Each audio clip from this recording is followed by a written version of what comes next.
Good afternoon, welcome to the news on Flip. I'm Christian Chico. Let's take a look at the headlines. A minor has been arrested for insulting Governor Buni of Zamfara State on social media. As court dissolves Peter Okoye's marriage, wife asks for millions and mansions. Doyin Okupe secures bail, escapes imprisonment. Alleged terrorism, court stops DSS from arresting Emefiele. And police arrest man who stole cow for father-in-law's burial. And lastly, gay wedding, Hisbah police arrest 19 persons in attendance.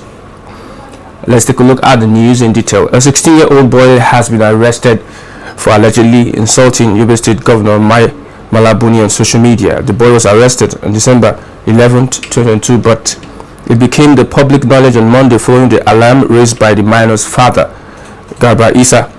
The father called on police authorities to release his son. The minor was arrested in Nguru and later transferred to the State Investigation Division of the Nigerian Police Force in Damaturu, the Yobe State capital. Speaking, Isa condemned the attitude of his son. The laundry worker appealed to the governor and the Commissioner of Police, Garba Haruna, to release his son on passionate grounds.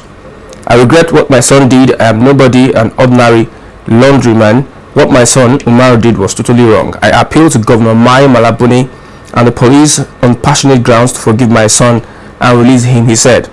When contacted, the Commissioner of Police admitted that the suspect is in custody, saying when investigations are concluded, he will be charged to court.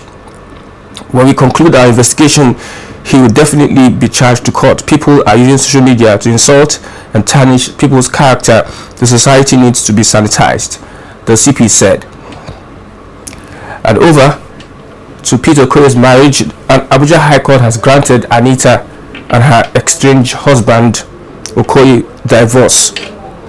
Anita, who got married to Paul in 2014, cited cheating, separation, being an absent father, fraud, and difficult experiences as her major reasons for seeking a divorce. She requested a monthly settlement of $20,000 and a number of her husband's mansions. In a divorce petition signed by her lawyer, Ojonimi Akpe and Okutepa JS at an Abuja High Court at the Federal Capital Territory, Maitama, Anita had earlier claimed that she contributed $10 million as an agreement with her husband that she would be granted space at the mall he had just completed in Lekki Phase 1, Lagos. She, however, claimed Okoye cheated out of the deal. However, Anita decided to withdraw the claims and opted to settle following alleged inability to prove of all the claims in her petitions to the court. The court, in ruling of the case, granted joint custody of the children to the parties on October 20th, 2022. Now, Dr. Doyin Okupe, a former senior special assistant to ex-President Goodluck Jonathan, was on Monday found guilty of receiving over 200 million cash from a former National Security Advisor, Colonel Sambo Dasuki, retired. He was therefore sentenced to 2 years imprisonment by Justice Ijoma Ojukwu of a Federal High Court in Abuja with an option of 500,000 naira fine on each of the 26 count charges for which he was found guilty. Delivering her judgment, Justice Ojukwu held that Okupe, who is the first defendant in the suit filed by the Economic and Financial Crimes Commission, violated the Money Laundering Act. She said she had up to 4:30 p.m. to pay the fine option, totaling 13 million naira on all the charges he was found guilty of, or be sent to the Kuje Correctional Center.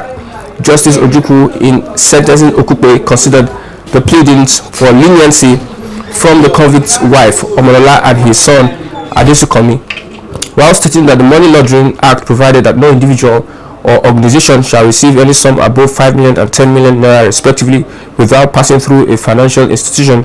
The judge held that there is no evidence that the money passed through a financial institution and that Okupe was not a financial institution, and that even if the president was said to have authorized the funds, he did not say that the money must be paid in cash.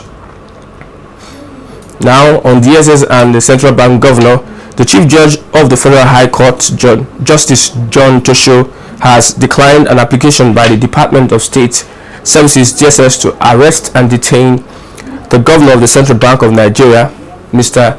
Godwin Emefiele.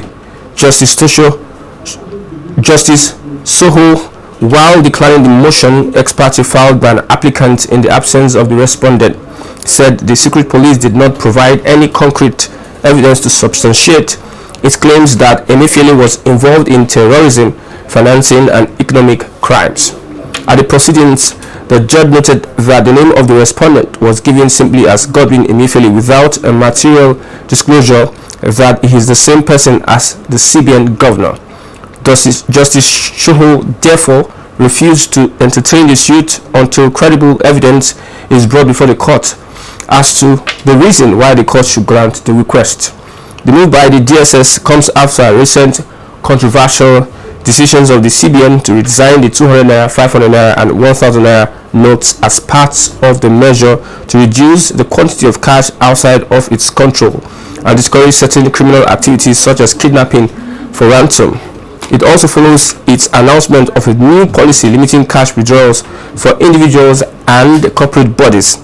Both decisions have been viewed by some segments of the society, especially politicians, as detrimental to their activities in the run-up of the 2023 general elections. In Ebonyi State, the Ebonyi State Command of the Nigerian Police Force has arrested one Ikenna Ogbonna Ota, a native of Azoto Okpoitumo community in Abakaliki local government area of the state. Ota was arrested for stealing and presenting a stolen cow for the burial rites of his late father-in-law. It is a known tradition among the people of Izi clan in the state to perform burial rites of the deceased relations, especially parents and in-laws, with cows in order to avert stigmatization by the people. Otta was reported to have visited the family house of his in-laws on Friday for presentation of materials for the burial of their late father, according to the point. He had come with a female cow he allegedly stole from his community to them for the ceremony. Unfortunately for him, the owner of the stolen native cow, Thomas Agbo, who came to sympathize with the family of the deceased, was able to identify the cow being presented by the son-in-law as his missing cow and raised the alarm. The police said that the suspect will be charged to court after investigation. In Kano, the Kano State Hisbah Board, an agency enforcing Islamic religious morals, has arrested 19 youths for attending a same-sex marriage ceremony. Hisbah spokesman Malam Lawan Ibrahim stated on Tuesday in Kano that the youths were gathered to witness the wedding of two suspected homosexuals, Abba and Mujahid. The arrest was made after a good Samaritan hinted on the board about the same-sex marriage. Our personnel attached to Hisbah Board headquarters, Sharada Kano, arrived at the scene before the commencement of the wedding. Among those arrested were 15 females and 4 males, Ibrahim stated. Abba and Mujahid escaped immediately. Hisbah personnel arrived at the wedding venue, but the organizer, Salman Usman, 21, is in our custody. Those arrested will be handed over to the police for necessary action, as most of the ladies claimed they were invited to the wedding from neighboring state. With that, we've come to the end of the news on Flip. Happy Utah season. Thanks for watching. Bye for now.